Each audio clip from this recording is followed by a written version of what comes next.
Welcome to Enkundleni Exclusive, ladies and gentlemen, second episode this year. Enkundleni Exclusive is brought to you by Deb3 Events, supported by Scaftin Chicken and Oguhle Designs. Who knows us, Cheruti, Deb3 Dumengani. Okay, so guys, Deb3 has got everything under one roof for all your sound and media needs. Just call it Deb3 if you need rehearsal space, if you need studio recording, if you've got events, you need lighting, you need a PA system. Even if you need DJing services, Deb3 is there for you. And also, if you need MC, We are here as well. Like Deb3 is your one-stop shop for all your media solutions, guys. So, Kishmanin libuye sakwazi tama events akhona qhaza lapho February la kulokuthandwana okumele kwenzakale la. Ish. Exactly. Kuthani, where is your boyfriend? And namuhla we are here with umuntu ongathi ukwazi kakhulu ngcono ngento ezama boyfriend lesi. Asifuna ukuthi sibese sikutshayela ingoma lana etrendayo lana, where is your boyfriend? Valentine is coming. Exactly. Uthi yena lilunga eliqhakatheke emphakathini but nti nangafakaza ngcono ezikhulumele. Asitshela ukuthi yena ungubani and then sasesicizelela kukhona okho yena yebogwana but nesitshelile. Exactly. Ladies and gentlemen, we present to you Ikhalanga lenkosi. The one and only. Hey, background crew isikhathi sochaya izandla.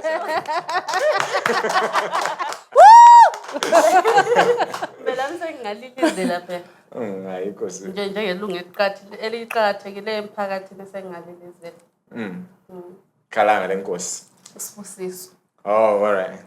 So that's your real name. Yes. Alright, sicositshele all right ke uzintroduce ngendlela wena obizwa ngayo. All right. So, ibizo lami nguSibusiso nje, isibongo sami ngisakukhuphi. Ngizala waKonswazwe plant. But vele bambambiza amakhuphi embizwa ngesibongo mina. Yes man. Makhuphi. Makhuphi. Uyazi ukuthi kulelo khana ukuthi uyabona emntwini ongumama so nxa ubizwa ngesibongo njengami so ngaze ngikuze usithi Mancube. Yazi nxa usithi Mancube kunike isisindo lami nxa nginyathela kuzwakale so ukuthi yeah ephakamayo ngaphakathi. So vele umuntu ebizwa ngesibongo kulento ephakamayo ngaphakathi. Alize kulento ethiswe Senza biza ngesibongo lami kuphakame something ngaphakathi. Aselingifundisile. Namhla ngifundile ke namuhla. So ngofika endlini kumbe ngaphi ngaphana ufika ubize ngesibongo. Phakame something ngaphakathi. Phakama something. Okay. Lubaluleke. So anyway, Sibusiso mina gayo kwazi ukuthi ngutshela iqiniso ngikwazi ungikhala ngale nkosi. I didn't know your real name. Maybe it's because that's the brand or ayifakayo out there. You know, so that's what we do. I even singaqalisi lapha bengubiza khala ngale nkosi. If you heard esikhathini esiningi andi njalo ukuthi umuntu ombiza khala ngale nkosi anike imali ngoba ibizo lomsebenzi. Oh really? Zakunika imali dosana. Imali nengi.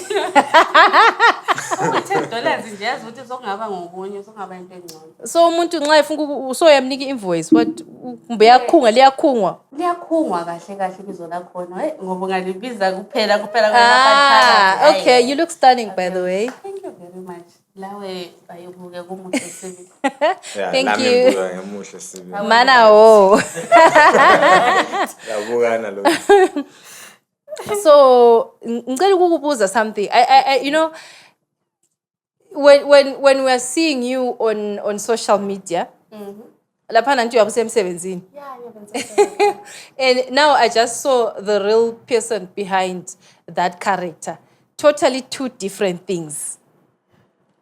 You know, kuba le switch it's just so different. So I just want to ask you something.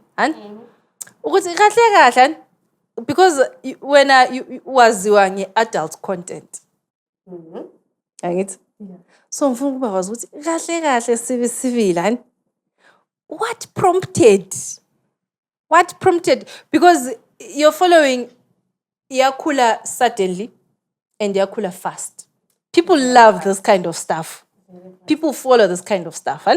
So when ngifuna ukubuza ukuthi kahle uqalisa ukupost into lezani the content, the type of content that you post. Did you anticipate the reaction that you got from people? One. And then what really prompted you out of all the content wawuzayenza ama-skits wawuzaposta ifashion blog food ube yiblogger yokudla why did you choose adult content, explicit adult content? Yazi lami ngangazicabangela ukuthi sengayenza such content but ngezwa enye i-audio ekhulumani FM lawana Khulumani FM. Okay. lana ama-midnight watch yangichaza nje so ngathi kothi-ke ngike ngiyiphoste nje ka-1 ngibona ngazibona sengile 200 followers in a day. Okay. Ngabona enye ngayiphinda futhi yabona alright iyahamba ngase ngizama nami ukuzifakela wami here ngabona ukusebenza so athi okay uthi sizame sibona unika abantu into abazifuna into esihlala siyikhuluma ukuthi ama-artists kumele linika abantu into abazifunayo ungayenzi wena okufuna nika abantu into abayifunayo. Before that wawusenzani before you like hit the akula akula. So you were not active on social media? No, I wasn't. Oh wow. Like in the art sector or No, whatever in the industry? Nowhere near that. Okay. Well, so ngikubuze futhi siyawubomba la left and right. Okay, so ngikubuza because we know the kind of society that we live in. Lawo ngiyakwazi ukuthi lapho hlala khona kulabantu uhlala ebantwini right? So did you or are you experiencing any kind of judgment, negative judgment or something along those lines because of what you post? Oh, loco is everywhere. It's everywhere. Abantu bazakuthatha like but lapha engihlala khona nje so far ayangahlakani lapha. Even in Kaya? No, in Kaya abana problem lapha. Oh wow. Abakazi nje bembuza ukuthi wawenza so go relationship bakwathi ke sobundethela imali kanti so go relationship yakho relationship is right.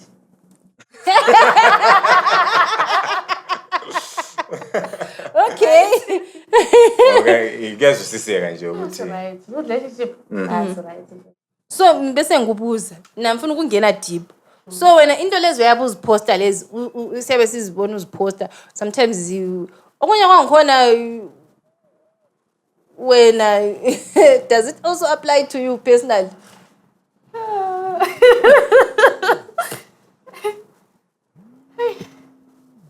Yazi umbuzo wakho wazaba nzimanyana so Yikho sifuna ukuzwa khona lokho.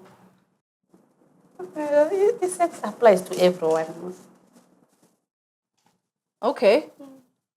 Wala laba prokhuluma in general sex applies to everyone. Nala kungakhulumi nge nxa ukhuluma Ngicabanga ukuthi maybe usakhontinye yabona ngithula kumele umuntu nxa ngendlela yama ngayo ukuthi I'm done. Yazi uthi this is a safe space. This is a safe space. You know, feel free. Liza kuna lithi ngini include ngabela ndi. Hayi, I know this is a safe space. Sonke nisiyaheva. Mzivuma phela. All right, Siyaheva nje. Yeah, siyaheva. So siyayenza sonke yonke into leyo. Yeah. Uyazi ukuthi ukhala ngohlakaniphile. Ulokho esibhoda so but nxa sesingena ku Facebook yakhe kumbe ku TikTok yakhe lapha you know she is that So lapha ke uhambe njani izolo maybe ku relationship yakho mbuya ungahamba mbuya uzicabangele nje ukuthi namhlanje afundisa ngakhona lokho. Because okunye abukwenza ufundisa like honestly. You might you know what Most of it yeah. Talking about that sometimes as creatives you know we tend to underrate ourselves, our craft, our work, not knowing which sometimes the impact that you have out there is actually bigger. So sometimes we have ufundisa. You know what? Good sex is important in a relationship. It's actually very, very important. So it's singabe sihleka lapha sixoxa sikholisa, but it's a serious issue. Yeah, it's a serious issue. So when let's you are talk doing about you are that. doing good Very, very service. Let's talk about good You are sex. helping people build their relationships. Let's talk about good sex. Yes. Let's talk about good sex, because khalanga silaye namhlanje ukuthi nxa sesiqedile nxa osathi lokhu manje lokhu ikotha good sex kuyakuhambe njani khalanga Okay, good sex. yeah uthi yeah lesi ngayidefine sithi ale good sex I-communication not to communicate nxa liheva lapha yes kumbe before from ekuqaleni nje fike ekugcineni ngeke uqale ucommunicate usesenda So lapha siyabe communicate-ani kahle kahle. yonke into Ngimtshela ukuthi okay this I like this. ufuna njani kwathintini khona okhana nje sengcenyeni ukufaka ulimi wona ulufuna ulimi loyana Okay bese sokumoshakela from the start. all right. So now enye into engifuna ukuyibuza, you know we live in this mzi. This is a safe space. Sicela ukuthi ungahle. Okay, so now I want to ask something, huh? Okay. We live in this patriarchal society. And you find ukuthi, especially let me talk about men. You find ukuthi there are instances where if you tell a man ukuthi this is ngithanda ukuthi siyenze so ngithanda ukubanjwa so and everything like that, it becomes your character becomes questionable to the guy ukuthi uzabe sekubuza futhi ukuthi wena ubone ngapi ehe ukuthi uliwule and stuff. exactly ngikhuluma ngendaba yakho le communication Yeah, yona ya. ukuthi kamanje nxa sokunjalo siyenze njani. Hey, antu umuntu wakho abumazi ukuthi umuntu onjani. This room is full of guys. I hope guys you are listening, and Endaqala umuntu wakho abumazi ukuthi umuntu onjani, umuntu ozwisisayo, umuntu ongazwisisiyo, umuntu ongafuna ukutshela, kulabanye vele abangafuna ukutshela. ngani manje nxa inganike kahle ke ngimtshele njani. Uyabusudla ama 10 years sivile antu uzathola lawo indlela. Anti la unje ulendlela okhuluma ngayo lo muntu wakho communicate ngayo. So yena leyani indlela ukuthi nxa ukhuluma la yena uyayizwisisa nje indlela esibenzayo othi umzame ngayo. Then nxa kungayahlula ay Usamdingela ama-meme lokungama videos loshana ukuthi okay. Share lapha nala nxa engumuntu oreasona uzabona ukuthi but umuntu lo sithengisendela into le ukuthi umuntu ufuna. All right. so nxa umuntu mebese hluleke ukulalela kuyayenza yini ukuthi njengabo mama lapha yikho kuyalida to ukuthi umuntu ethi awurathi angcono uyodinga into le next door. Umuntu nxa yafuna ukulalela maybe njengoba wathi sikhuluma communication ukuthi yikho phela lapha umuntu egcina khona pretend. Yeah, because mina I know for a fact ukuthi kulabanye abantu kuyahlala 10 years emchadweni vele engakaza alibona izulu. So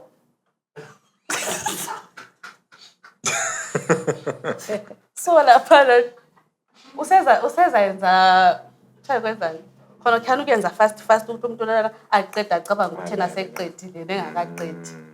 So wena usuqedile kuhamba uzibona uginqile uzitshayisa ukuthi ya ngisebenzile kanti vele yena vele izulu kalibona. eish so kuyenza ukuthi ube unhappy wena emchadweni wakho. Yes, that's very unfair. Sesuka lapha na sesiyangena etoilet sesiyaqedisa ngomunye but angichongo njalo. Okay. Kathi kuyaqediseka ngomunye. Angichongo njalo. Bari kuyaqediseka ngomunye. Yeah. Oh. Kathi nxa umuntu akuchiya endleleni manje yenze njani? Ngisho ukuthi kodwa songaqedisa ngomunye uyakwazi ukufika izulu libona. Kathi anti ubaba uyakwazi ukufaka umuntu izulu libona. Akufaki into asingene izulu ungaliboni. So usho ukuthi umuntu uyabungcono phela kule into asingene. Okay. So into enkulu it's how you communicate with your partner and getting to know your partner and what your partner wants. Yes. Okay. Okay, no that's ukuzwisisana. Okay, all right. So ikho kwenza ukuthi lack of communication yenza ukuthi la khona ukuthi obaba laba balobhova ikho kwenza ukuthi kwesinye isikhathi umuntu ahlale emchadweni engakazaboneni izulu because awukhulumeki lawe Yes, like you scared. Anti uthiwa nxa umuntu nxa ubaba singagcina kakhulu ubaba nje Nxa ubaba engena e-bedroom anti lo mama ubaba kumele la abe ngumntwana njengomama ngitho ukuthi ebefuna ukube lokho ekukhomanda like lokho ephandle ngale emsebenzini labanye abantu and stuff kumele la athande so nxa umuntu okhona engakuthambisi wamthathelani. Yes. What about this woman? Sometimes I think some women just love it when men are in control and Yeah, we are in control and but we soft at the same time. in control and gentle. Yes. Oh wow. Okay, so ilokhu zenini i-content yakho le and because uthi wangayenzi lutho whether in the arts or especially kuma-arts lapho sikhathi singathi sukhona Angabi sure. she's a creative. Hey, So she is in the art sector. Angabi sure. why you sit awukabi sure Ngikasani ngangitshela ukuthi ngiwe-art but mina ngizibona nje ngizihambela nje nginguschool. but mbuzo yami yazi uyasekuthini khona from i-content yakho le owayiqalisayo ngokulalela i-radio laphana and then liked it and then started to post isikuvulele kanganani alright in the sector osukwenzile after ukuthi okay ngiyaposta laphana Facebook okay abantu babukele and then do you get emceeing jobs? Do you get because ngiyakwazi khares futhi yenze radio? Oyenze radio? No. So ngithatha information le ngapha. Wait, kumbe asayenzi. Manje simlaleli. Ngeke ngayenza. Yeah, alright. So because ngiyazi ngidingani ukuthi the opportunities also watholile from like doing this. Okay, ama-opportunities. Yeah, singathi sengithole ama-advertising opportunities amaninganyana. Sengiya-advertise ama-company angani athi xaxa. Yeah. Alright. Imadlanyana ayisengeke ngayidla shem. Eke ngiqambela abantu amanga. Eke ngiqambela abantu amanga ngithi angatholi lutho hayi. Akufani khona. Alright, so i-content le yethu eyenzayo or apart from that you're doing something else with your life nje. Oh, uyabona lokho? Yeah. Oh, you make Uyakuyenza? sure. Yes. Oh. So you're an artist, beat you. I'm a you- beat maker. You're a creative. You're in the art sector. I'm a beat maker. You're in the art sector because this is art. And it's nice. So imalini amacici lawa. Ngingafika la ngithe amacici ngikhuluma isibongo kuyavuma into ngaphakathi. Vele ungafika la uyathanda yena amabhizi. Angazi phela something. La ungafika ngawo usafika lawo but engawathandi. Anti uyakwazi ukuthi kulabanye abantu vele aba-anti beats like abafuna ama-beats. Nje kumbe ba associate with something. No, kulamabhilisi lawana udarota ama-beats njani. Oh, which maybe amadlozi and Yes. stuff like that. Yes. Ah, okay. Omunye umuntu uyabela kwe-argument khona. Okay, so still on your. This is going to be a bit personal. Do you have kids? A kid? No, angiyela mntwana. Awulamntwana? But lo mntwana engihlala la. Lo mntwana ohlala la. Ah, okay. And then I was thinking ukuthi okay, so uyahambe church or It's been a while. uyazi ukuthi ngiya ngaphi? Ngiya ku content yakho. Ngiyakuzwa. Ngiya ku content yakho ukuthi Ngiyakuzwa. are you ever worried ukuthi One day. ukuthi one day uzaba labantwana and are you ever does it ever come into your mind ukuthi abantu abami when they see this content what will they think of me? Do you ever think of that? Or even if it's not your kids, that's why I've been busy with you, we are sonda and stuff like that. Even if do you ever worry about certain people getting access to your content? Awukaze kumhluphe yakwazi. Serious?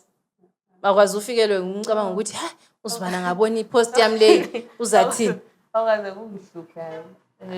Akaze kumhluphe. So it means you've got a good support system? Yeah. Okay. Yazi okufana nje ukuthi abangikhaya bangambona ngahlala wanekhinga ngingaphosti bambuza ukuthi hamba njani. Oh, wow. Wow. But is everything okay? So that's actually quite good with the family support and everything, because at the end of the day, family is everything if you're an artist. I know abantu sebengajaja nje bethi ukuthi family yakho ayilangqondo. But yo, ifamily leyana ayingabantu abagood. Lami I'm a good person. Do you know what, even if you do good, the people will judge well? Yes. So They'll always judge. As long nje into engiyenzayo ingilokhuzela uthiwa yini? Ezisindebele senzima enxa uthiwa ngisomdebele. As long into lana Naya sizopha isikhala. Ngikwanisa interpret. so ngikhuluma isikhalana. Ayibaleli one. As long chilisha not amachichisa chingwenyana muyikwama chami. All right, as long into ayenzayo ileta ifaka something ngoluncane esikhwameni sakhe. Okay. Wow. And I know ukuthi abanye bazathi so uthi ukuthi uyehlisa isithunzi sakho ngaleyo ndlela ukuthi uthatha animal. Guys. So you like so wathola like umuntu othi uyehlisa isithunzi sakho or something like that? Yes. You like a name. Ukuthi umuntu othi uyehlisa isithunzi sakho. Yeah. Omunye azangitshela ukuthi kuthiwa ukuze uthole ifame manje kumele usacrifice something, mina ngasacrifice ngedignity yami. Wena? Yes. Like ekhulumela ukuthi content eyenzayo. Yes. Is that someone close or is just someone? Or it's a comment from Facebook? No, it's someone I know. Sure. Yazi befuna uthini? Sike saba lo Mendi. Usipo raised a similar question. And sometimes ke saxoxa lo Khalanga. I think ounye emakhalangeni they are free because bakwanisa ukuthi bebafundisa abantwana abamanje ngingaze bafanele. Because uMendi mewaphendule sithi esikhalangeni babafundisa gibo is not into engathi ikhangeleka imbi or injani because into efundiswa maybe ngceyeso kusiya ngemihlobo thina abanye abantu sebesikubona angani, but it's actually a good thing because like you're saying raise ezinye izinto abanye abantu ababengazazi ababele inhlono ukuthi bezikhulume, because at the end of the day into eyenzakalayo into ekhona that needs to be talked about, but abanye abantu bayikhuluma or bagcina beyenza ibe into engani i-wrong or izwakala ngani into e-wrong. Yazi into esiyenzayo uhamele sibele inhloni kanti. Yeah, ngikhona apha ukuthini ukuthi maybe ukuthi understand into ezama ukuthi esikhalangeni we are told but they are free in that manner. That's why ubona even ngikhaya abala problem, but wena because sikhule ama-culture ahlukana, that's why utold yena ngiba wala problem. Manje la waye explain njalo ukuthi that's why ubona they go to an extent ukuthi bakwanisa bebafundise at an early age bekwanisa ukuthi behle bengene yabona gibo vele asonto a problem. So enye into elokhuza engingayijani maybe engingabuza ebantwini lami phela bekhuluma ngedignity lan kule andiyona kakhulu what you use is Facebook kakhulu. Yeah. And so Facebook kulombuzo lana kwaukhuluma akade ukhuluma khona ukuthi ubuza ukuthi do you have kids, so because Facebook ingathi ivulekele abantu abaningi kakhulu. Or ukuthi khona almost anyone can have access kungela ndaba i-age yankhona. And then anti vele kakhulu because Facebook ngabhala ezinye izinto ngesikhiwa. It's either baya because yabona bazama but because thina sihlakaniphile siyabhala ngesindebele into esifuna ukuthi njani iphume ngale, but we have abantwana abakwazi ukusibala lesana isindebele siyami. So nxa umuntu engabuya alright ethi uphambanisa abantwana ungamphendula usithi Yazi ngeke ngaba le interview last year but one le Studio 7 and then ukhona umuntu wabuza umbuzo nalowo uEzwachisa umphendula wathi kade umntwana udingani ku Facebook because iFacebook ile age limit. That's what I was thinking. all right, Ile age limit uthi iminyaka emingaka kumele ngobe ku Facebook. So nxa ku Facebook sungumuntu omdala bese ngumntwana. I think we also talked about this a few days back, Nzi. Ukuthi abantwana parents is responsibility yomzali. If umntwana wakho can access inappropriate content for their age, it means you are a bad parent. Plus lokhana I don't think ukuthi kule harm engako. These days kulama links amaningi kakhulu everywhere. Angekho right. Onakana ama links awendoza abantu abadala. So I don't think ukuthi I-content yami mina lama links la sungayibeka like ukuthi kuyafana. So problem when someone said you have sacrificed your dignity for fame, how did you feel? Ngamthatha umuntu ohlanyayo. You know what? I think vele ku-arts industry singasakhulumeli yena ukhala ngani ku-arts industry especially nxa uli artist based in Bulawayo. Angisho ngithi la koBulawayo. Based in Bulawayo. You have to have that thick skin. Ukuthi awuvumi ukuba i-punching bag. You don't just absorb everything. I don't care. Umuntu yena bekuzamile nathi kwayala. Then nxa esebona wena unganithiwa ngani ngani kule light phezulu lapha yakhona. Seqala ukuthi No, so you just brushed it off. Akukuhluphi vele ukuthi. No, akukuhluphi. As long as ngikhalaze bengitshele anything negative but I am okay. Okay. Sidlale kahle. Ngicela ukubuza. Wena lo Sipho. Like last nigga phela entertainment lapha. Was it last year? When was it? Last year. Is last year? The whole of last year. Sike sakhotshisa ngabo phela yena lo Sipho. So I know everyone out there balembuzo, they've got questions and they need answers. Okay. Right. Into le yasithathe story singajahe. Wena lo Sipho. Azange sathandana nalo Sipho. Kanti manje ukuthi lelo khuzeni encane wakubona. Phela anti ezabantu liyasendelana amanuzi. Because wonke umuntu uyakwazi phela ukuthi uSipho ulelo khuzeni encane. Esizwa ngabo. Everyone knows. Bathi kulithwala lokhuluma iqiniso yini bakithi. Hayi, asitshonga ukuthi wawona.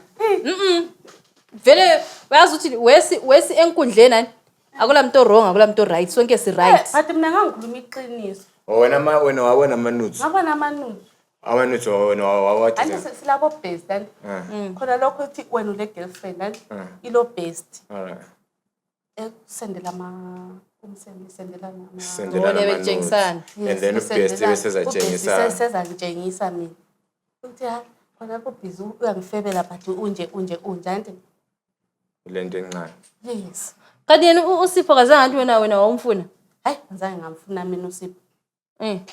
Oh but Yazi man kuthiwa ethandana lo lokhuzeni kule lokhuzeni la ekhulumayo ngazi la interview ngasamuntu. Wapho kuba into nje yathi vu yadlula. Okuyisi chemistry kwena. Kancane nje lapho ongayindawo. Kwakuyinto because anjho wapho ukuthi vu nje. Kahle kodwa into elalibanga kahle yini? Hayi yena akakwazi ukukhuluma phela. Basela resolve yini? Yena ngafuna mina ngaza ngoba i-bigger person but so you guys were not playing. Hayi. Mina phela for some time I thought maybe I went into the content. Yes, ngasithi content. Serious. I never thought Bye nasele ngambona njengomuntu omubi. Mina angiyithandi violence and but bye ngokuya. Nxa kungalokho kuqhubeka kunje so seningambona njengomuntu omubi. Nda. Ngiyakwazi nginomzimba omncane but ngiyachaya. Hey. Lo mzimba omncane sivela ayiyali. But iphawulayo. Athi nduku. Ngiyafaka induku endodeni. Mina ngasithi content. Ngase ngenze njalo athi bye sengumuntu ole violence ngathanda ukuthula. So u-girlfriend wangikhona lo yena uma kuthumela ama dick pic. Ubest usegoli correct.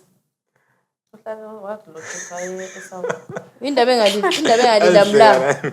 Utangaqhubeka konje mina umuntu agcina emtshayeni. Ngandlela yena. Wawulwela yena. But lami kwakulezinto zami engizilwayo so ngathi ngazihlanganisa. But you're a true friend. Yeah, vele I'm a true friend. Sumela umngani wakho. You're a true friend. Vele ngayeke ukuthi ezabafazi mele sibambane ungayeke lo munye umuntu wakho esiyi-1 kuyaba inkinga. Chaya la. chaya la high five. abafazi kumele sibambane Yes. ungayekela omnye wakho esiwa Ele sibe munye. so ngezinye indlela we inherit amagrudge ama-best bethu No, not that exactly. Wese ukuthi wayehlale kuyekhala kimi. ubest Yes. Ngapha umember la esenza izitayela zakhe.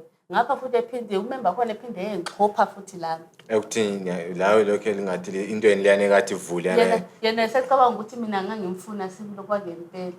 But into yakwazi kuloku izinto lokhana okuphonga ukuphakama nje. bathanda ukubiza bethi ngokuyifling Khona okhana. imimoya nje kepha ngudlula nje Imimoya emibi wese. Kepha ukuthi nje then sokuphelile sokudlulile. But yena umuntu ebelokho yena usenza ngantwa mina ngangimfuna. I think ngenye reason why wahamba walokhu ubest because wabona ukuthi into leyana ayindawo. Mina ngangekho interested.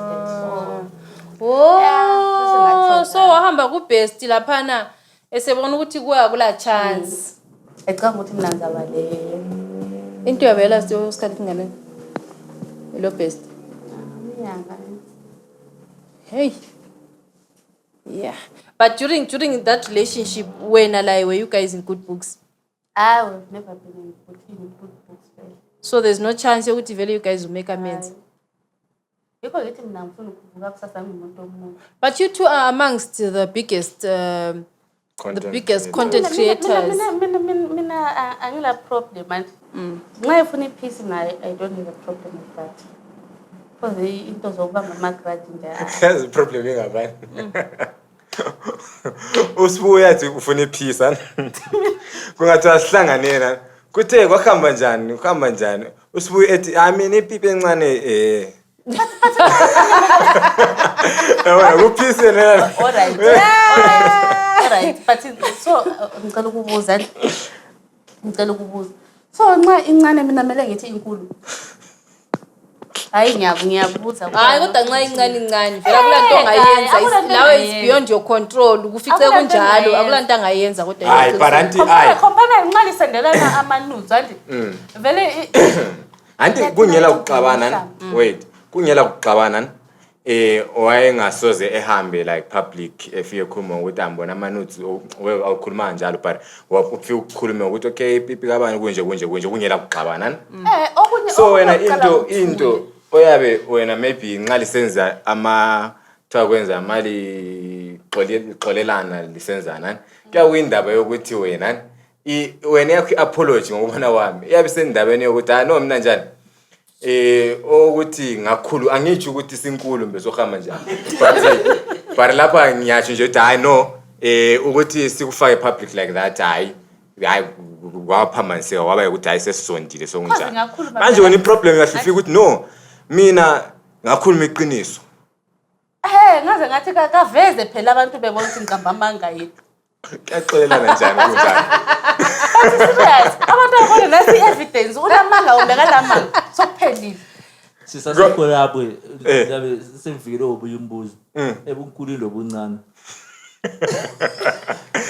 Ngeke ngizoliqhaza lapha ke afike endaweni yomuntu kanjani. So does size matter?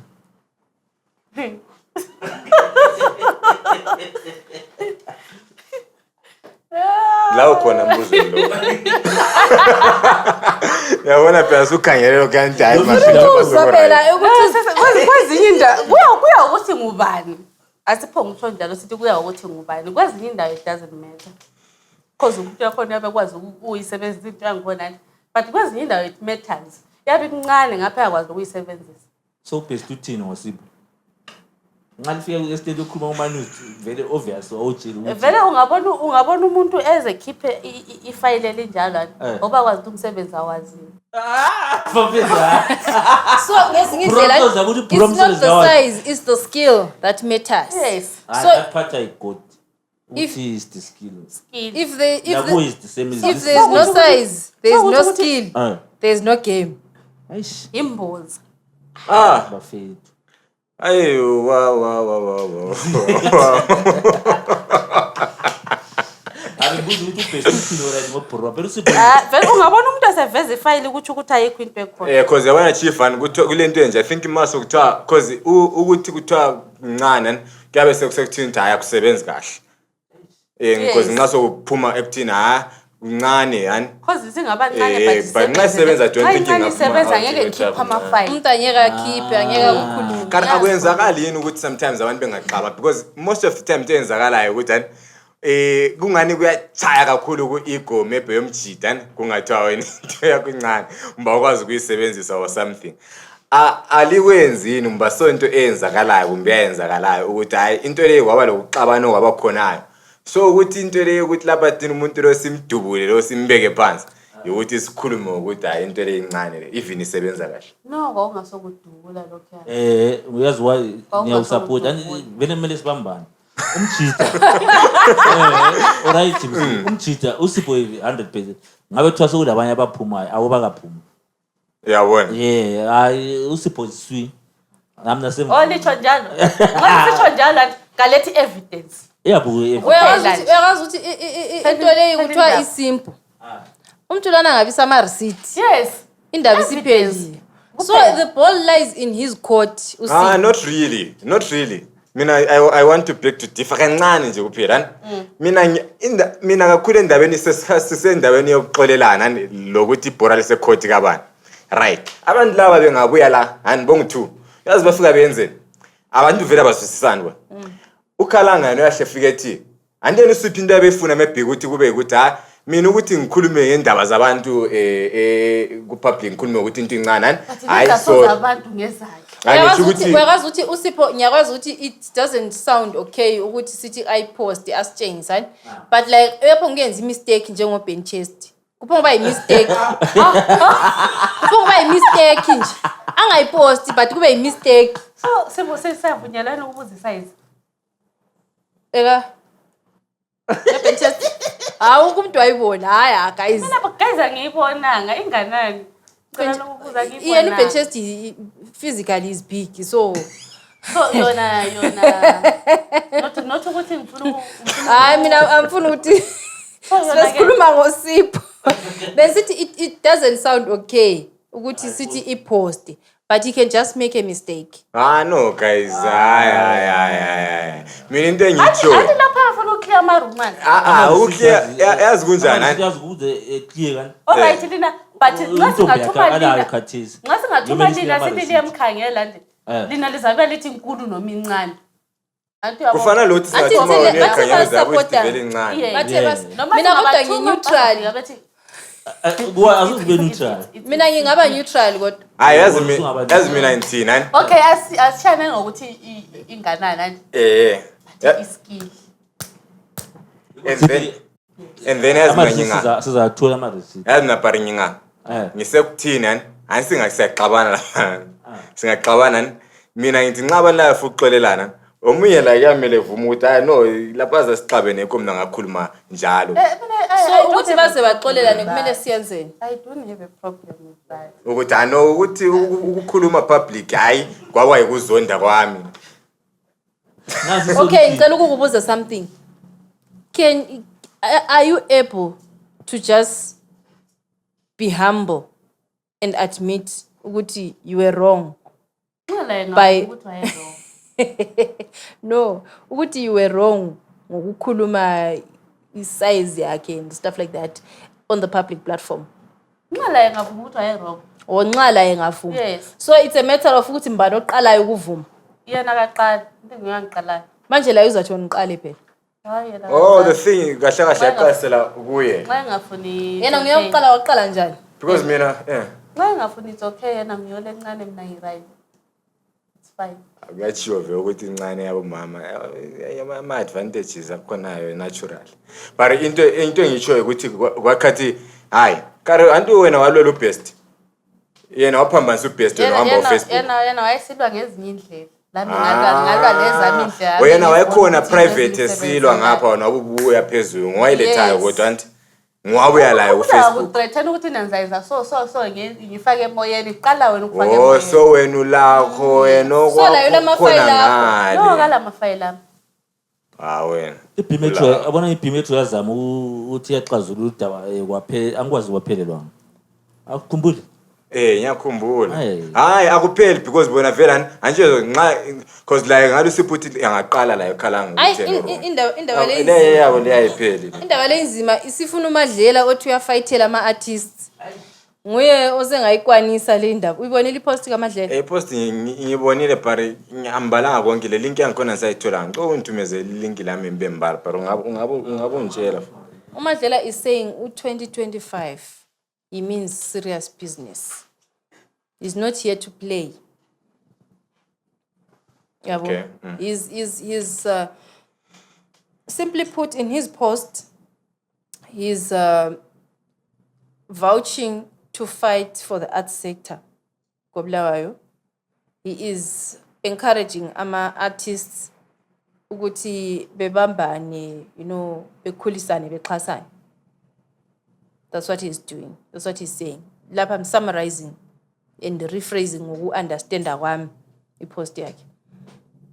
No, right. He just came from nowhere. There's something that happened.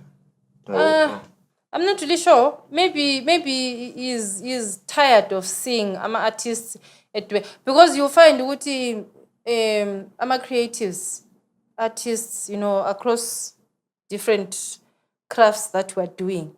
You find ukuthi sometimes umsebenzi owenzayo awuhambelani le income oyitholayo kumbe le lifestyle oyiphilayo. You are doing more work but you're not getting enough for the kind of work that you're doing. So I think I'm just assuming ukuthi he's tired of seeing that, and I'm also thinking ukuthi maybe laye he feels that way ukuthi input ayenzayo akuhambelani le income le revenue kumbe lama benefits awatholayo. That's what I think. Which has always been the case. Yes, I'm just saying maybe he's just tired of that, unless if there's something that happened ku background thina singayaziyo.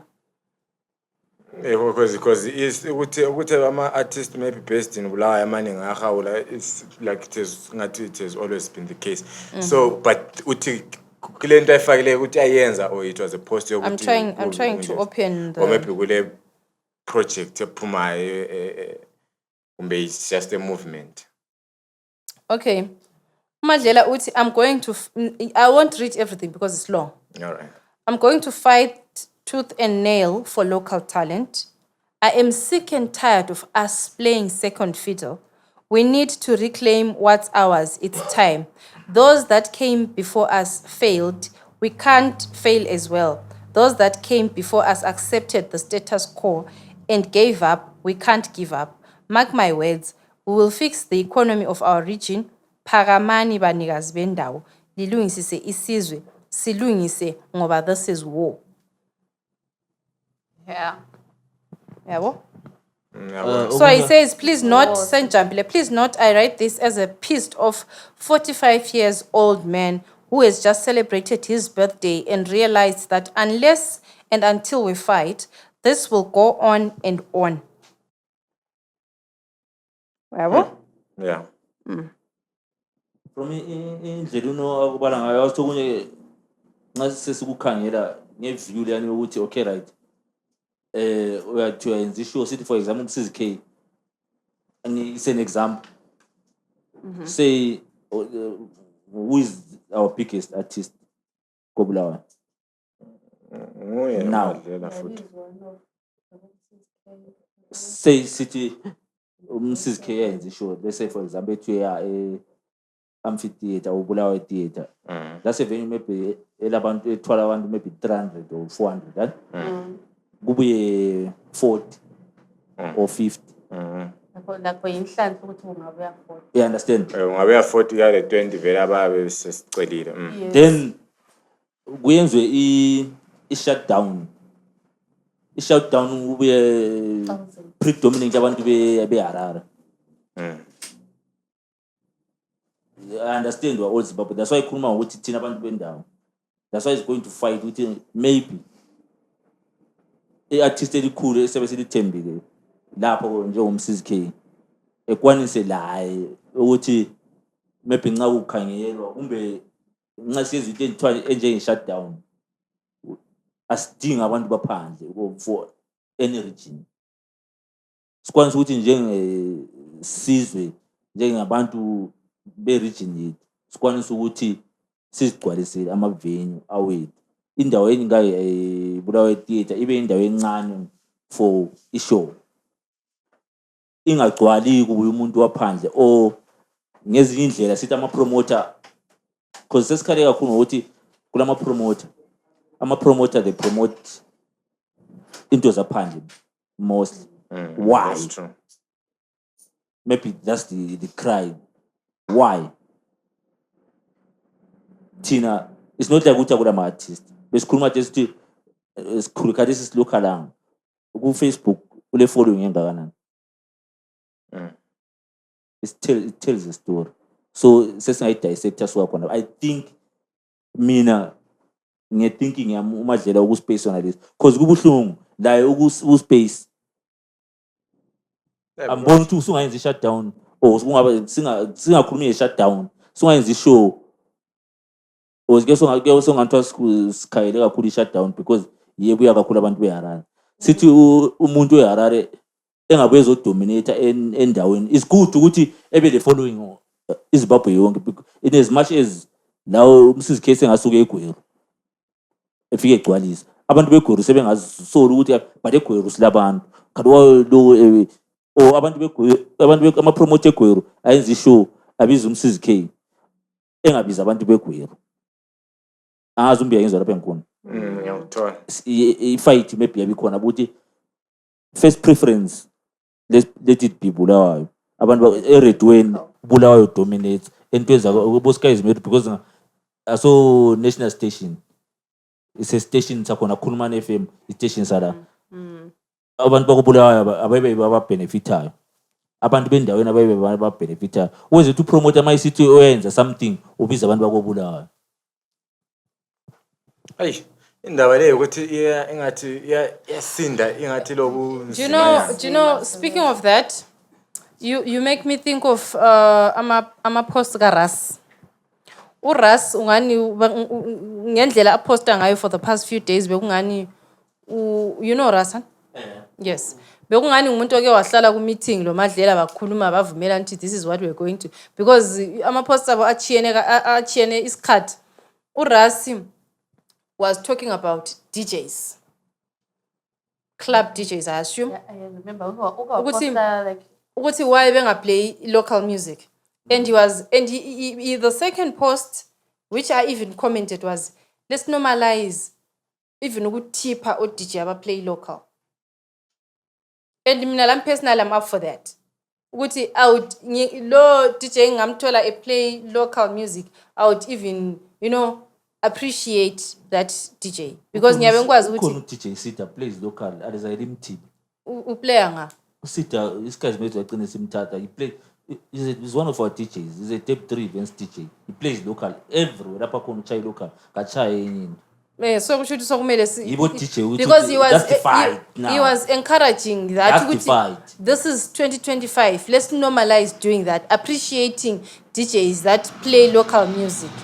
Because in as much as we say DJ uyabedlala the time edlala music yama local artists he's not only promoting himself he's promoting the artists he's promoting Bulawayo so he's promoting us as well kuba ngikufaka something kwaba endabeni yabo DJ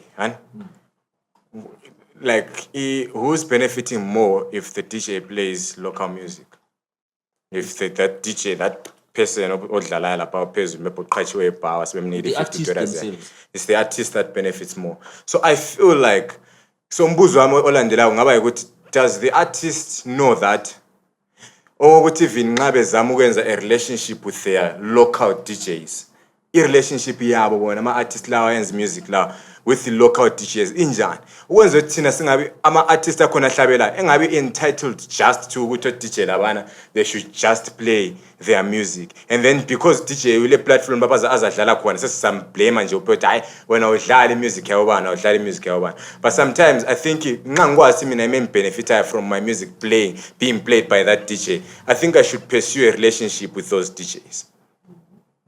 Yazi ufana ngabuza ukhalanga nje ungafaka ipost yakho uRexmo Is it the locals or not ama locals. What? Ngikhuluma What? yeah? Because why? Because personal like ngeke ngazama ukupush music like but uza post umsebenzi womuntu and that same person ga react The artists themselves. yes so yabona unikazi the fight is we lokhu zenini so lami ngacina So ngezinye indlela ikuhamba labahamba. Because there are a lot of platforms that can make the artist ebe ingoma zakhe ziyaziwe more. And ama platform akhona kulama radio kuma Honda Fit kulama radio emakhombina. But ama artist manje relationship, do they have a relationship? Because abantu labana singabathi alidlali ingoma zama artist lawan. But if I'm not going to benefit anything unless you push me or be persistent kimi, man. Ukuthi nje ngicomplele or ngiconyenzele nawo ngiza player but nxa kungela that push I'll just play yokufuna abantu ngesikhathi I think any issue sorry people will hate me for saying this but it's the truth. A lot of artists have a system of overrating themselves. status is over celebrate. You I am a overrate yourself celebrity, and so you have nothing. kumele You don't even have followers. Yeah. Singakhulumi ngemali, you don't even have followers, Imali but you focus overrate ngayo, yourself.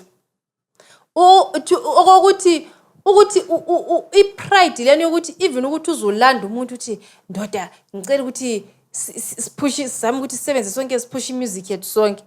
You don't even want to do that. You feel you are too important for that. Okunye futhi and ngeke ungilande wena ungakazi ukhulume lami.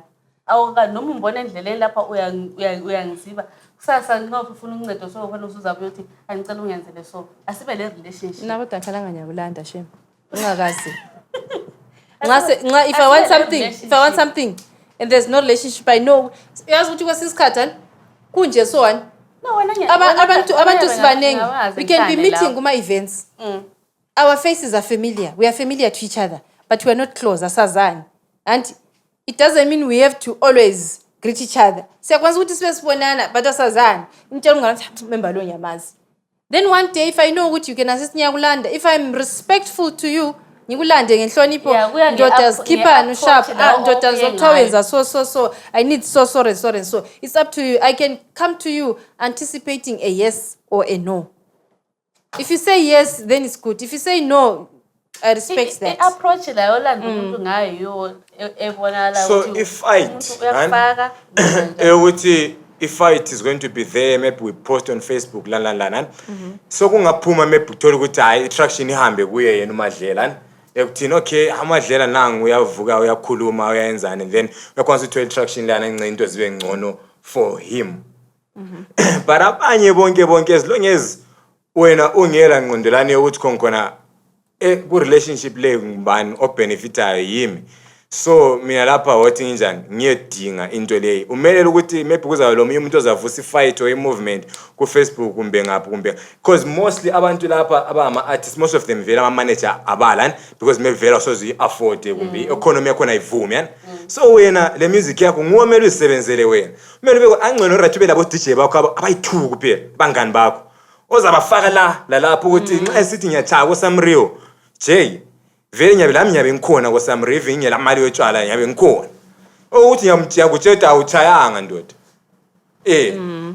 That's I also said this some time ago ukuthi if you are creating something be always in our faces.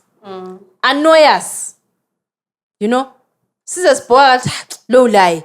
And if you do that, we won't forget you. Not ukuhlala iviki lonke ungapost. I read something chief. No, I think uyibeke kuhle. Mina my input would be use fight the frustration. I think it's a symptom wamumbono of a bigger problem.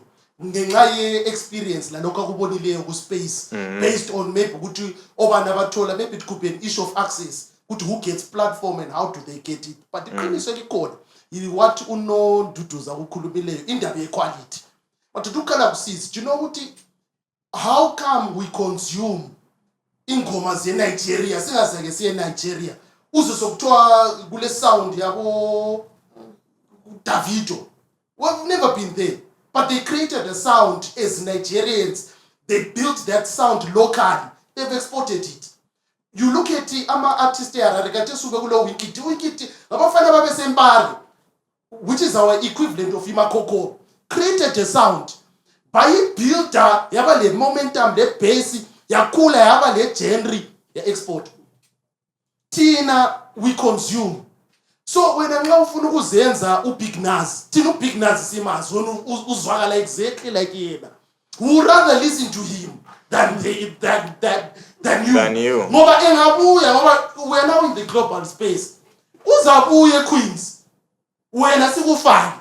Who rather deal with the original than wena. So mina I think our artists must introspect, collapses, and they check themselves in terms of quality and what they are producing. Ngoba abantu bakobulawa iqiniso likhona, they will not fake you. Ungabona ublowa kubulawayo, you can take the globe. Ngoba thina abantu bakobulawayo abala kusasa, they will boo you ngowakibo. They don't owe you ukuthi ngawuthi ngwalapha nisupportana. If it's fresh they will not follow. But if it's quality, my brother, abantu bakobulawayo, they will embrace you. They will walk with you. Manje Ivan wayicha from la, wagcina seseharare. Isound yakhe igcina isiyingani isiyiculture yendawo. Yabona ukhuluma uMacha Ivana. There's something ayikhulumileyo Madlela kupost yakhe. Athe kungena the people that came before us failed. Ha! Mina inhluphile mbijana because nxa zama ukukhangela abo Beata Mangete and the other guys lalabana crooners and all those guys that we know that are from Bulawayo, and isound yabo sabayazi to a point ukuthi enye lokho esidlala khathesi, and then when it came to a generation enye yalandelayo, so and then izinto zangani ziwa from khona lapho, so labantu ukuthi bafela njani maybe ngabe kwazi ukubhari mina. Speaking of creating a sound, guys, ngizalinike example. Khangela ngeke ngaposta namhla about i-genre ye-rumba. Abomadlela, onsibizezwane, ozinja ziyamluma and so forth. Those guys bangangena ephalasi so. Ke bengaphefumuli. Kunuka phu ikhwapha, gcwele so. But abantu bayithanda kunjani. That's palace for you. Ikanti. It's something unique. They have an audience. They got to understand their audience. Trust me, you can never cook something for everyone. Uyabula manga. Even a lawyer, you can never cook something for everyone. You can produce a sound which has a certain audience that consumes that sound. A certain demographic that consumes that sound. Once you master that, you also know how to market the product. Because you have to ngoma zami zilalelwa icruise emakhokhoba. Awusoze uyemarket eBenside. Ukwazi hayi ingoma zami zithandwa abantu becholocho. Asoze sikubona usiye King City. Susiyenza ibesh khona ngale. Unxa ukwazi ukuthi hayi mina ngingowe opera ngwe jazz. Asoze sikubona usiya Stanley Square. Usiya ufaka iopera yakho khona ngale. We won't see you doing that. Yabo, because you know what the audience yami, where is my audience, and you also know the age range of your audience. Ngoma zami lezi, I can give you an example of Ubegezela. Personally, yena he knows better, obviously. I feel like Ubegezela, the audience yake, it's middle aged going up, not ama 2K. So when he is marketing his music, he knows the target audience. So once you know the target audience, you know where to find them.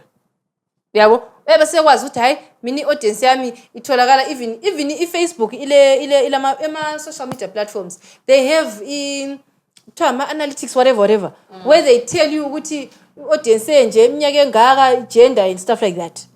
So once you know your audience, you know how to market them. Manje wena ungafuna ukuthi mina vele ingoma zami vele from ama 13-year-olds to ama 70 years old, vele forget that. Forget it. Yes. Actually something, Chief. So mina umciji wami uzathi uyehlukana lo wabanye kakhulu. Ngeke ngezobe chaya reference yezimdam so. Right singakafiki ngale. Ngizaqala ngathi. You know ukuthi sokusiya ngawe thina ukuthi ingqoba zikokuma artist only. Ingqobe zisebantwini abafuna ukuchazwa ngama artist futhi. Wena osendlini ulalela lemuli yakho. Because sengazama ukuchaza but wena vela ukho kokubulawa. Wena vele uzidlalela pheshe yami. Sensiya ku Zimdanso. you know izim dancehall they i-dancehall ayaqala nginjalo izim dancehall ayiphandle bayi-identify uyakunanzelela baqala into yabo bayibhilive thina kobulayo ngabe yanchaya ingoma yami kwanje kungcono abangibhilive abangisapoti but ngabe madelido bamhlabahla ngasibengakobulawayo khonapho behlanya so into engayisho ukuthi kobulawayo I think singabambana kahle njengabanye ezinye indawo siyimele into yethu because ungananzelela ingoma thina sithi ziyabhowa zinjani sesicompare iquality yangale ziyabe ziblind ngequality but also isikhiwo siba ngapi siyakumela into into siyakusupport imagine nxa sile music yethu yemakhokoba siyisupport siyimakhokoba singayisupport kahle 3 months kuyaza ukuthi kule event enje yenzakalayo next month imzilikazi yangenela but inkinga ekhona yazi kuyini no ukuthi mina ngamfuka enza ishow la ufuka enza ishow enjube si2 sesisplit injube yethu asikabe nama numbers lo sibula yafuka enza ishow enjube sesisplita injube si3 so ikho kulesikhewu khona nxa singabambana sikumele kwento kwethu yabona ukuthi silenhle into ade ziyenziwa lezi ukuthi ama artists behlangana yabona singayenza njani I think ikho singaqalela khona into enhle abayenzileyo yana uthi nxa singakumela sisupporteni yonke event yethu kuba mnandi ukuthi yabona lapha si reference khona bayenza ishow ibirthday namhla ibirthday yami ama artists onke abuya support imali yonke ama gate taking ziyabuya izincede mina njenge artist next time ibirthday kazibani angeke sishone siqala ama artist akobulawa la moto njani but ama artist onke abuya supportana omunye lokunika le audience I think nxa singaxhasana sonke siyasikhumela siyolunja but 2025 mele sibangenele. You know what? A good example of that one. Event lani yabo bila la yenza towards end of year. That was a good attendance. Babe bambeni and then they formed whatever they formed. But now mphikisana lawo endaweni yokuthi umuntu olalelayo. You are the one selling. They are the one who needs money. Umuntu olalelayo ule choice. A wide variety of options. Le muli yake bangathanda ukulalela ezechechi, bangathanda ukulalela ezegoli, bangathanda they can get anything anytime. But wena and asithi this is a business. You are the seller here. Awusoze uthi hayi but vele umuntu lo kumele azothenga kimi. No, you can't do that. You have to convince the buyer to buy your product. Abekwazi ukuthi nxa ethenga kuwe ubenefitani because people want value for their money. Akula muntu ongakusupportela ukuthi I need to support an artist. Umuntu nxa ekhipha imali they want something in return and something that they are going to benefit in return. Yabo. So it's up to you.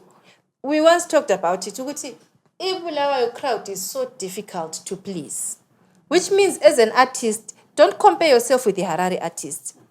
When you have to pull or push twice as hard. Don't compare yourself at Harare ungapuma ungayenza beach khona pho ngutweka kuphela they come to the show. Abalanda they consume anything. But this side they are very particular and abantu bangapha bayazigqaja kakhulu. Which means kumele upush ayikhona ukudlala. And crying, being a cry baby is not going to help you. Uzakhala uzuye ufuna ukuthi abangi-support. It won't help you in any way. But at the end of the day bazakucompare nabantu begoli ama-artists egoli bekhona uyakuphusha guy. Ngifake i-example yensimbi zejwani irumba music. Who compares them with SA artists? Ayikho egoli. Thank you. Suqedile, you have answered So my question. my problem ukuthi so wonke umuntu ozadlala irumba. It's an example. So umcijo wami sosiya ngabe futhi anti. Nxa uli artist ungafuna ukusupport ngoba ngwakobulawayo. Supporta ngokuthi into yakho yakhanga. Anti uyakhuluma ukuthi wena uyathengisa. Exactly. So wena nxa uphusha into yakho you know ukuthi akulanto zabe zokuseva. I-talent alone ngeke likusendawo. Exactly. Yabona nxa usithi qoqoda qoqoda. Nxa usithi yenzani. Mina kule artist bala ngeke liqambe la. Ngiyakwazi ukuthi noma ngumbani engathi uyaperforma amakhokoba ngeke emqamule. Li artist la khona. So wayenza i-crowd yakhe yazi yambelieve yamthanda. Into esitsho ukuthi wena ungafuni ukuthi uqambe. Why ungamqambi? Wala yenza qambo lights out. You know ukuthi lights fike amakhokoba. Abantwana bangaka bahlabela ingoma zakhe. Fike emzethi bahlabela ingoma zakhe. So kuyabalula phela ukuthi nxa uyenza ishow yakhe eTown bekulandela abantu laba. But wena enjiba uyazakala nti sufuke yenza ishow yakhe eTown mbano yathu. It begins at home. Yabona. Exactly. Mna mbona ishow uqalise mnandi. Ukhala ngale nkosi.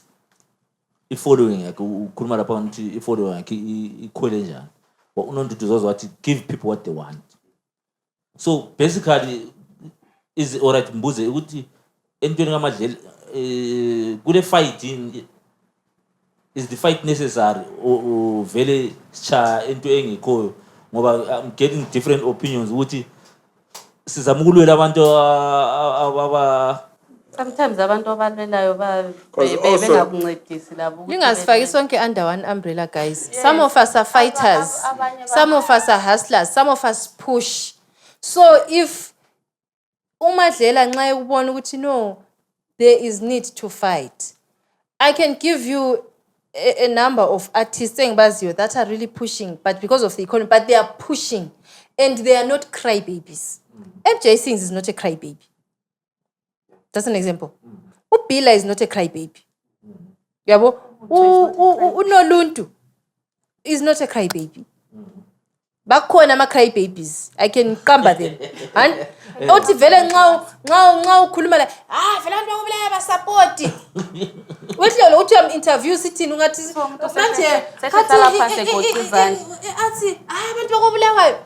baza kusupporta njani wena la ungaphush Uyabona So into yakho. eyenzakalazi kwini, I think into egcina ifrustrator abantu yazi kwini, yabona bonke abantu abaqambileyo abangasoma cry babies and osivindo madlela la is not a cry baby, and then ku genre yokuthi singathi yiyo genre elodumo wobulawayo, and then iyakwanisa uku exporta because iyahambe South Africa into ezinjalo ukhona phana yabona ukuthi ukuye ukuseside indlela labantwini esingathi laba ingcebo namelanga babe frustrated because ngani bona abangani bangahambe palace kuyagcwala ngani bangcono, but yena laye ukukhathesa ukuposition yokuthi frustrated into yakho yamcaphula uyabona into yakho bona la abantu abangakhaliyo bona labani into yenzakalayo ukuthi kuze kufike ku point ukuthi siyaphusha sikhali siyayenza siyashama show siyahlanganisa and lapha sibambanile sashaw big 5 sangena abantu sahlanganisa ishow yethu sayenzani, but at the end of the day uyala cause ipostilana into ephumayo ngangikhangele ngapho summarize yonke into yampo ubona lapha madlela into ayitshoyo ukuthi 2025 uzachaya sibilanda, but into yakho iyamcaphula sibi. Can I give you an example? Right. Did you see Shutdown? How it was marketed? But it had a list of musicians. Esibati ngama standards eZimbabwe, they've made it. cream data cream. But they were so aggressive in marketing. Babe marketing ngani ngabantu vela bangela even one follower. You will find the posters and cars, you will find the billboards, you will find everything. Social media, it was been in our faces, annoy us. And ubusuthola umzi lokuzingoma kwakhe vele khona phana umzi seplan show right mfuke amphitheater poster lakhe ka1 sihlala simelela abantu ukuthi bazothenga ama tickets. Talk of Japreza when he has a show, you will see the poster in each and every corner. Uyenza la maskits advertise show. Uhamba kuma fellow artists poselani show yami. He is so aggressive in marketing. Even if he knows ukuthi uzathengisa, but he still markets. Okuzwayo. And umziyena uyathi vele asimazi lama followers angu10. And the next thing say poseli poster lakhe li1. Eli design yokubi futhi. Eli1 seliphosele ku social media yakhe ele 10 followers. Only 10 people are going to actually if you have 10 followers, 5 people are going to see that poster. And qede lapha abuye kimungano wakho no le show abuye kuwe le show so kwani saqedile. Then he sits and wait for people to come and buy. They don't even know him. Mbanoza keep $20 esiyabukela umziye ehlabeni. Engamazi. So my question is the fight by Madlela and others who want to join really worth it, or it's worth it for those that are worth it. Exactly. La nxa umzali umntwana obona ukuthi umntwana lo uzimisele sibisibili.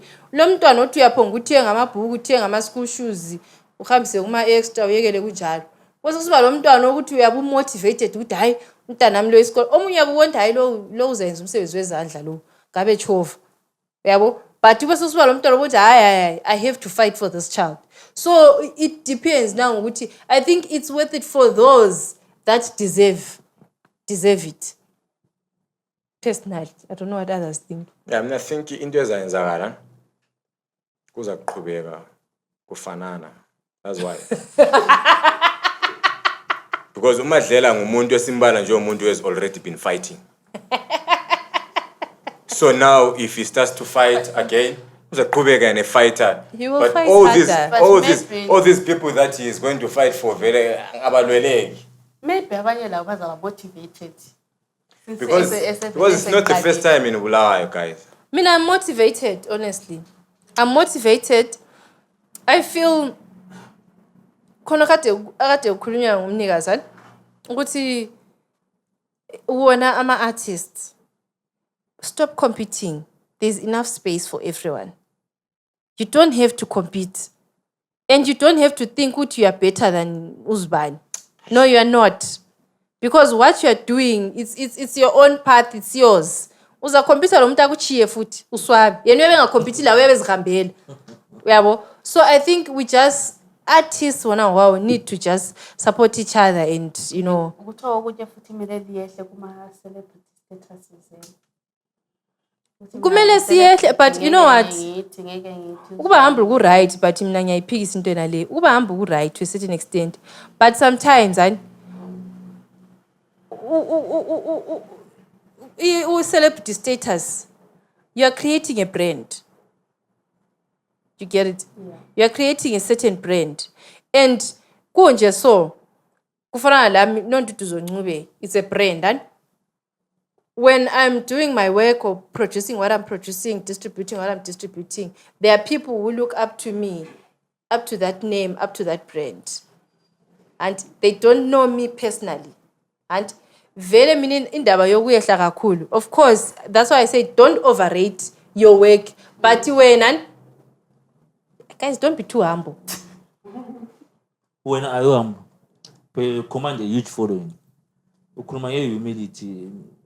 I am humble. You need to stop it. You're bigger than that. You're bigger than that. Because the conversation le hlupha into ewana into zama-arts and into ze-music lezi because industry yakhona is a competitive industry. At the same time kumele lizame ukuthi kuline lana ukhompyutha likwanise ukuhlangana lisupportane. So I mean eqinisweni nani ngendlela abantu asebekhuluma ngakhona ukuthi omunye abe lo mbono wakhe. Mina I think ngili artist so ngiyakwanisa ukuhlala so ngicine ngiconfused sithi kazi mina ngiyenzeni. But ngiyakuzwa sesikhulumile mfuna uphendula ku guest yethu uKhalanga. We command a huge following. Usenze usitshele previous ukuthi usebenzele ama brands. How did that come about? Because besikhuluma lapha sithi content kanjalo abantu they always talk. But we've got brands working with you. Abanye bakhala wona ngiyabona nje ureserve vela awukhala. There's a fight that's coming or that has been happening, but when you started your thing, you're moving in your own direction, you've got brands. Abantu bekhuluma kunjalo. How did that come about?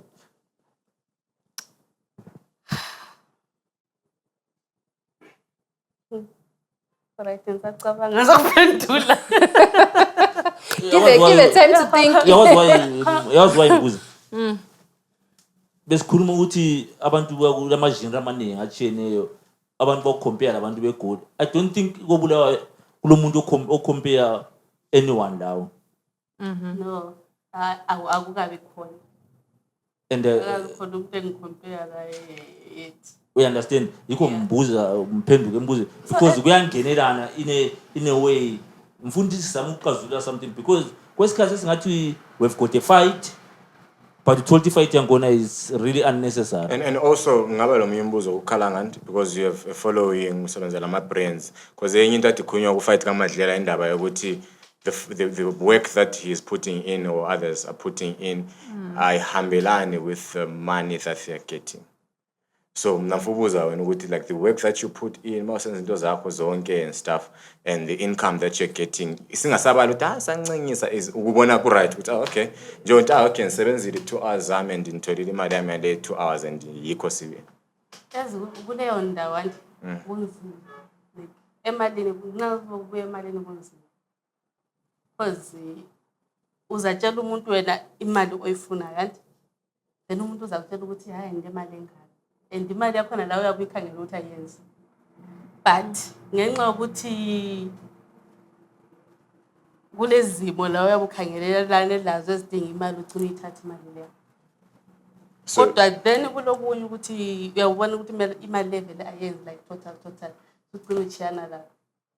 Because iningi lakhona vele bayenza njalo abantu. Umuntu uza ku-approach akutshela ukuthi ndemali engaka. Imali yakhona la nxa uyikhangele imali yokuthi le data ngiyokwanisa ukulithenga nje. But umuntu lwana expect ukuthi wena uyenza umsebenzi wona la ajayele ukubona ku-page lakho. And content creation takes time.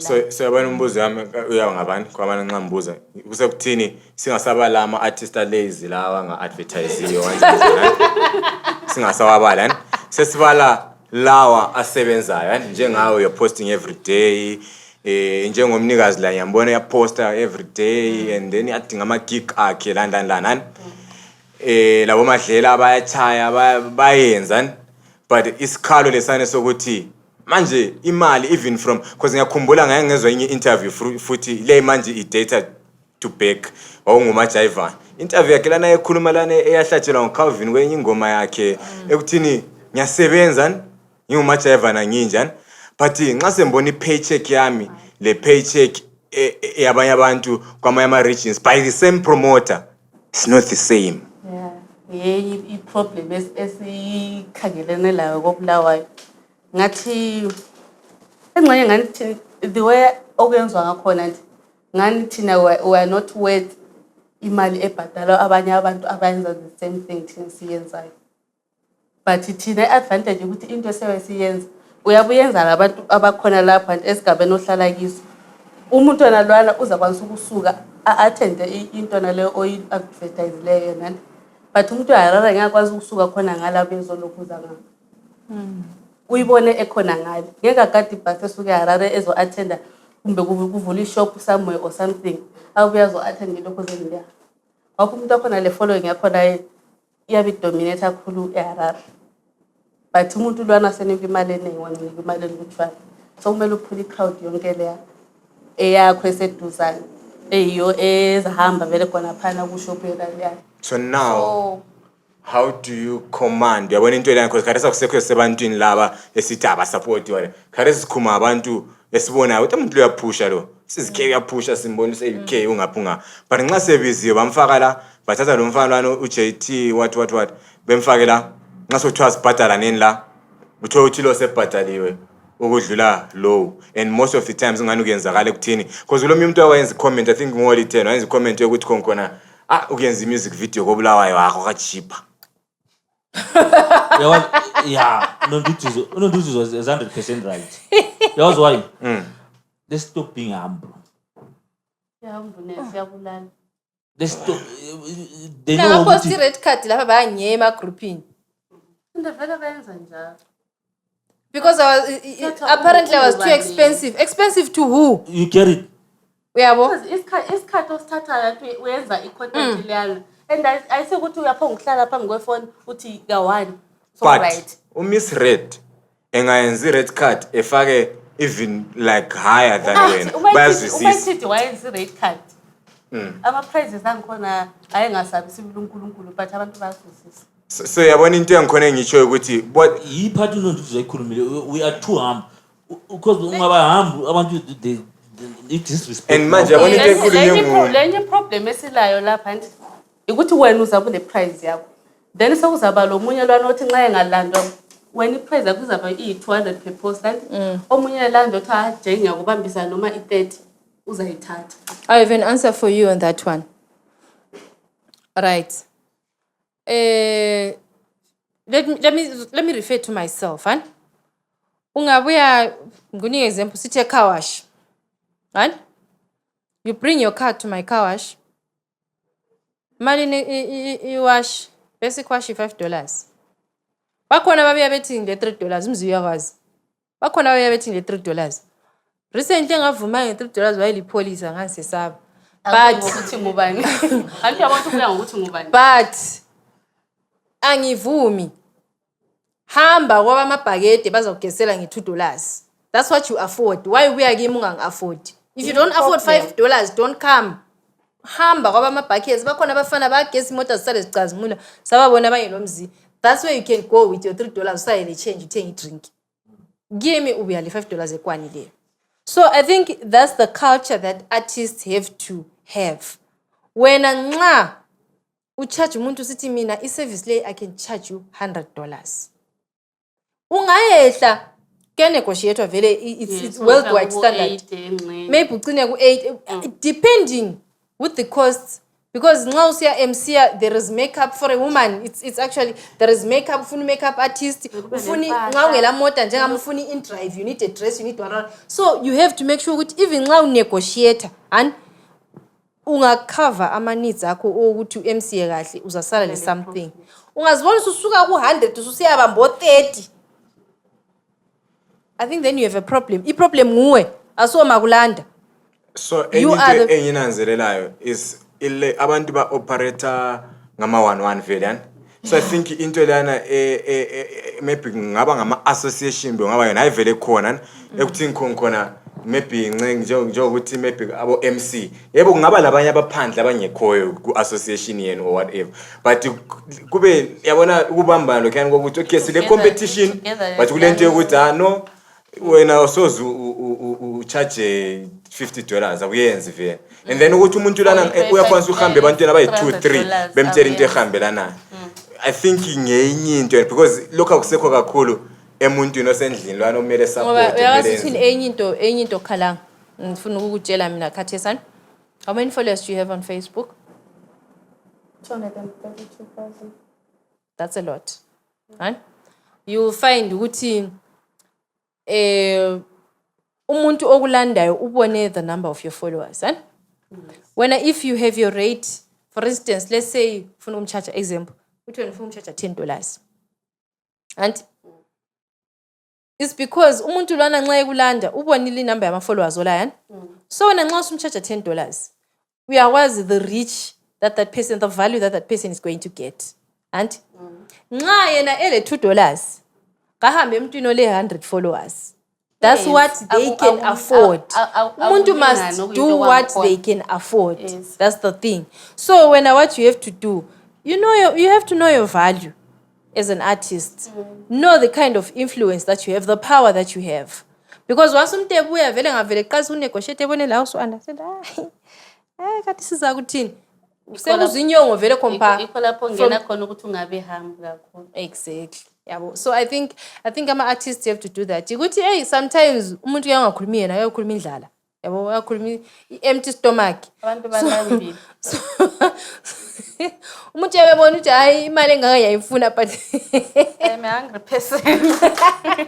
Lele ngadlanga izolo. Yeah. Mina I think really also as ulibeka kuhle because mina my other issue really is people within our space parliamentality yokucabangela kuphondi. Chief, there's 1.2 billion people in Africa. That's a market. Why ungakhangela ku media a lot of people watch Indian movies. They have never grown up in that culture. Like what no dude was saying. But chief, quality sells. Why are we watching Chinese movies? Sakura ngo Bruce Lee sesingamazi. But I forgot the karateka yethu ephumula forgot his name. But what's the idea? Tina, we're now in the global era. We need to disrupt the ecosystem, industry, arts, especially in Zimbabwe. And what are role models they are making it. There's no making it. There's no fine, they have a crowd, they have a pool, but we have an industry problem in Zimbabwe that we need to start now. If it is about we reconfigure. Well, like what you were saying, we should pay you for what you have produced. But see the ecosystem yama royalties, see the ecosystem your intellectual property and to honor you for your creativity. We are going to say be looking and this but mina my view is abantu asingakhangeleni ibulawayo imzilikazi Makokoba we have 1.2 billion sakhula silalela osalificators asingabazi but that tune ingadlalwa kathesi people can still dance or Khanda Bongo Man who you get what I'm saying. So later we need to begin to create something areas ukuthi inkaba yayo ila but it's export material to 1.2 billion people. Ama shows engabi beyond ukuthi sifuna ukuya Harare sifuna ukuya Leyden Stanley sikwazi exporter Zambia Kenya even if they don't understand the culture or the language but they will understand the philosophy because in music yakhona is quality. So it's conversations. That's why I liked the war. It's conversations we should start having. We critique ourselves. We get in the space. Sikali produce and artists sibe ngabantu sikhanye ukuthi sile product siye phambili. Exactly. Ngakhuluma amanga lapha uchief because I think kunengi like okufunakala ukufakwa into this thing kunengi kakhulu. So kuyohluphayo ukuthi kare sinyathi mphuma lapha ngingela ngitsho imali yokugada umunye umuntu ethi aje kwaba mfuna uzo MC ngapha wala. But you know what? I believe ukuthi I would rather do less work and get more money than do more work and get little. Yeah. I would rather get a job where I'm paid $100 a month than get 10 jobs where in a month where I'll earn $5. So yabona into engayishe khona apho futhi azkwini anje antu kulento lana yokuthi anje ama artisan kulento lana uthi brand yakho maybe sangena isaqala kwenziwa so abanye abantu bayazwa khona lokho hani umuntu sekuya futhi le music yakhe ukuthi ayaqalisa uma followers asamancane whatever kasekho hamba futhi indaba yokuqalisa that's why it brings me back to issue yokuthi ungaboba humble kakhulu. Mina vele I'm not humble. Right? Indaba isekuthini play with the right people. You're starting. Woba ice boy. Ngakuvuma. Be an ice boy. Playing with kuthiwa your network is your net worth. Play with the right people.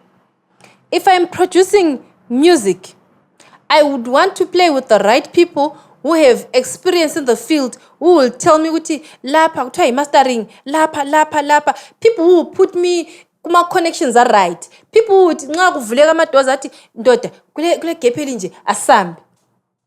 Angifuni ukudlala lo muntu ozafaka ama earphones agida hale ibhithi leli hali iswindo alapha uchayile sokuphelile khona lapha. Play with the right people when you're starting. Those are the people futhi who will help you in terms of pricing strategy. Because they know the field. They know ukuthi kahle kufunakalani, the resources that you need, the networks that they know those people. Mina vele ngiyabe ngifuna ukudlala yabona ukhala ngisengumngane wami suka la. She's now my friend. Because I know ukuthi it's a friendship where I know ukuthi I'll benefit something. I don't know if she will benefit anything from me. I hope she does. But if friendship vela akungaphonga kuba yibungane kuphela ukuthi kuthiwa singabangane just impintshami when it offers you nothing. Stay away from those friends. If friendship mele uthole something, la unike something. Ngilombuzo kuyani. Do you have a manager? Or do you like I think that's the manager. Umnikazi is your manager. So nice. So akatense yakhona yazikwini.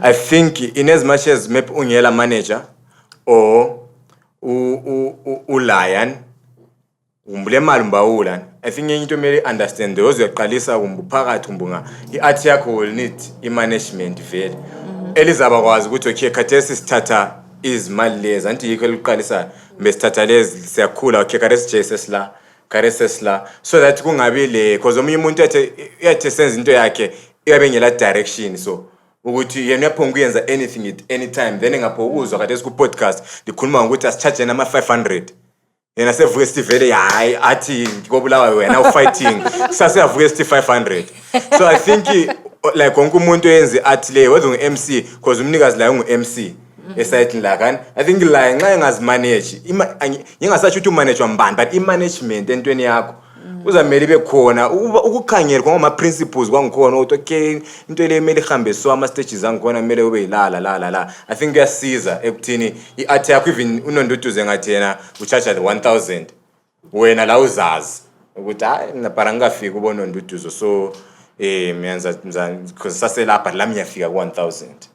So I think ngenye into yaleyo ukuthi because abantu abaningi ake ngibone ngani manje isezakala manager or very management kuyayikho yasihlabelela uyazipostela and then kungathula kuthulile. So I think management iqhakathekile ku fight le. Another reason why I think everyone should do marketing short course, because that's where you start learning issues of pricing strategy, public relations, advertising, sales. It doesn't judge. I think every artist should have that marketing education of some sort, because it's important. I think because you find an artist producing good quality music, but to pinpoint out okay, where is the problem.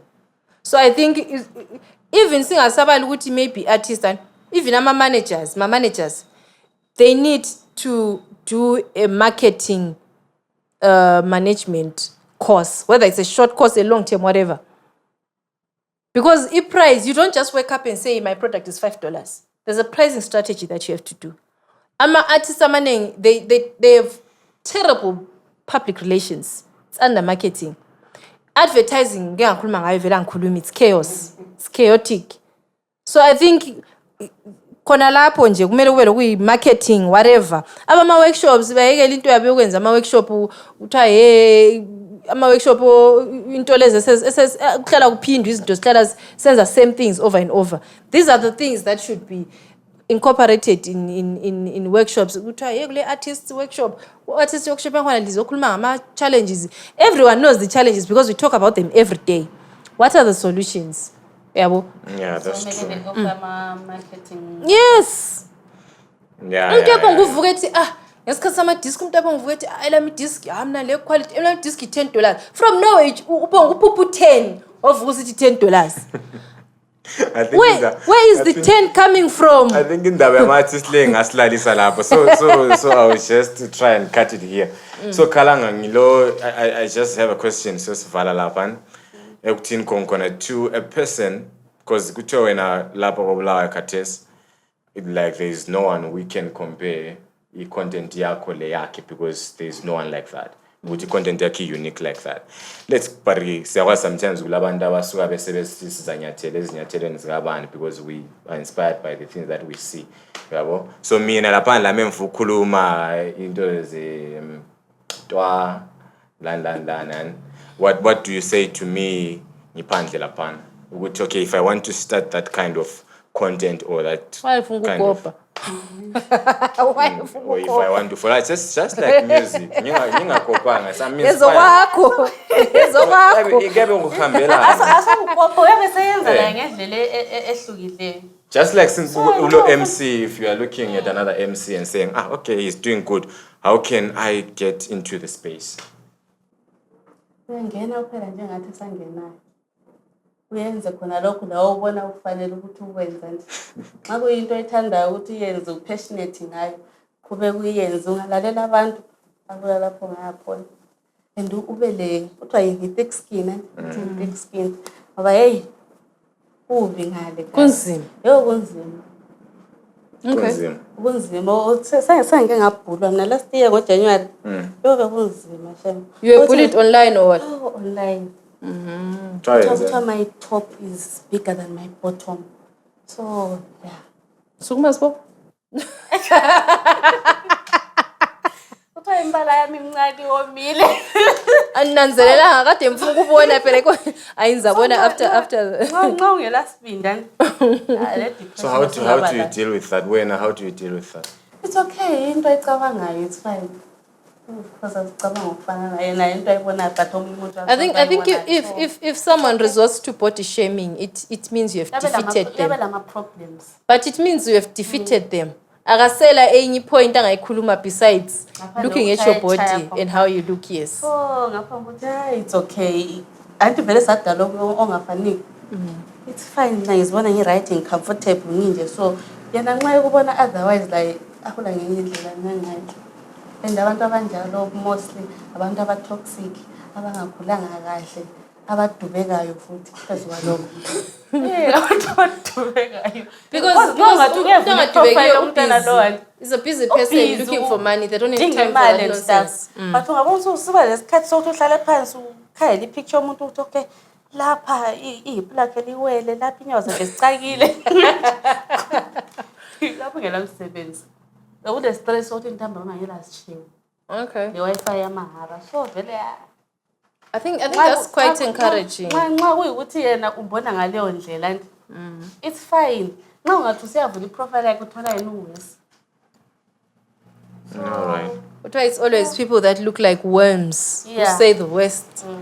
So I think that is quite encouraging. Which you have to just, pursue your dream, push, and have thick skin. And because nxa ungaphila khona lokho nje umsebenzini yagcinwa kahamba phela because ngasemsebenzini bakhona abantu aba-toxic. Or even ungazange wayenza like that kind of content omunye umuntu akula lapho akufika, ungela umuntu ungayazile. o-toxic khona. okay, so any big surprises? Ngathi surprise awusoze ukhulume.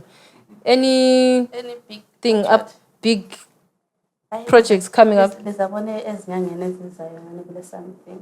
Ezinyangeni ezizayo esikhatshana unganani? Azikho khatshana ngaka but kule something. Okuyitip ukuthi kungaba. Something. Okay, so you're working on something interesting. Yes. Nice. Ubaba sibilo oqhakathekileyo emphakathini. Oh really? Wow. That's quite. I'm expecting any nomination. What's your category, Mapi? What's your category? Sorry, Master. Obensity ama-PA abuyi. Yeah. Expectant or For myself. yeah, you're an artist. Oh, come on. For myself, really. Yeah, you've been doing wonders. Because when people almost surprised people at 30 BMW last year, you are also when Category yako queen. Category yami. Do the PAs have something on content creation they don't, isn't it? Kumele beyifake category khona kumbe social media influencer or something. All right. Content yeah, creation. because Katesi anti kuya kule comedy kulandana social into media zabana last year wawungelani and then very So, utra but content last creator year- very very ngiyekho last year, vela but- maybe this year. Last year bathatha Last year wawungela ma PAs. What are you guys talking about? There were no Like the last PAs last ones. year. Okay, the last edition. bathatha yonke into from social media bayifaka ku-comedy. Which I felt was very wrong. I Yeah, think it let's was revisit that one. I I think that was very wrong. abanye abantu phansi. Because it's Lema stand-up comedians Yes. who do Mele- stand-up comedy. Spese siba lama online comedians ngamani? Yeah, ngama-online comedians. I think those think two should be- content creation. I think social Yeah, media I think influencer for and content social- for creation. social Because media, karesi umuntu oyi-comedy stand-up comedian. Ekwansi uba online futhi. Maybe ngiyenza futhi stand-up comedy yangikhona my-poster ayenza. So I think kule nto lana kuthiwa content creator or social media influencer. And Yeah. also enye into engiyibonayo kuma-BAAs nxa kulo nguye ama-category esikufuna asambenini siyo-suggest. ngikutshela. I-problem manje lapho Sisuggestile already. i-problem nge-social Alright. media influencer is going to start a war. Kuyafana. Because influence, a politician is an influencer, a business person is an influencer, a pastor is an influencer, a comedian is an influencer. I think all social media influencer ngaba lenkinga. Whether they know better, I don't know how they are going to term it, but Because phela I'm raising a warning kubala leliana lithi influencer leliana ukuthi leliana lingahlupha leliana ibala. Social life njani?